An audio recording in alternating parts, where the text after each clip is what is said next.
ಮಾತಿಗೆ ಪ್ರತಿ ಸಮಾರಂಭದಲ್ಲಿ ಪ್ರತಿ ಕಾರ್ಯಕ್ರಮದಲ್ಲಿ ನಾನು ಒಂದು ಮಾತನ್ನು ಹೇಳ ಬಯಸ್ತೇನೆ. ಕನ್ನಡಿ ಮುಂದೆ ನಿಂತ ಯುವತಿ, ಮೈಕಿನ ಮುಂದೆ ನಿಂತ ಸಾಹಿತಿ ಇಬ್ಬರಿಗಿರುವುದೆಲ್ಲ ಸಮಯದ ಮಿತಿ. ಒಬ್ಬ ಶಿಕ್ಷಕನಿಗೆ, ಒಬ್ಬ ಸಾಹಿತಿಗೆ ಮೈ ಕೊಡಬಾರ್ದು. ಮೈ ಕೊಟ್ರೆ ಟೈಮ್ ಆಯ್ತು ಅಂತ ಹೇಳಬಾರ್ದು.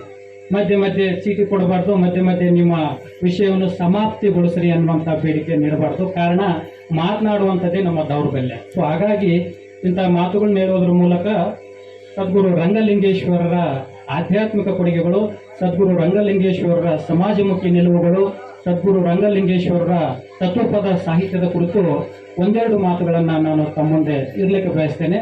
ಸದ್ಗುರು ರಂಗಲಿಂಗೇಶ್ವರನ ಇಂದಿನ ಆಧುನಿಕ ಸಮಾಜ ಕೇವಲ ಆಧ್ಯಾತ್ಮದ ನೆಲೆಯಲ್ಲಿ ಗುರುತಿಸುವಂತಹ ಪ್ರಯತ್ನ ಬಹಳ ವಿಪುಲವಾಗಿ ಆಗ್ತಾ ಇದೆ. ಆಧ್ಯಾತ್ಮದ ಆಚೆಗೂ ಸಮಾಜಮುಖಿ ನಿಲುವಿನ ಆ ಸದ್ಗುರುಗಳ ಸಮಾಜಮುಖಿ ಕಾರ್ಯಗಳನ್ನು ಪ್ರಚುರ ಮಾಡುವಂಥ, ಸಮಾಜಕ್ಕೆ ತಲುಪಿಸುವಂಥ ಅತ್ಯಂತ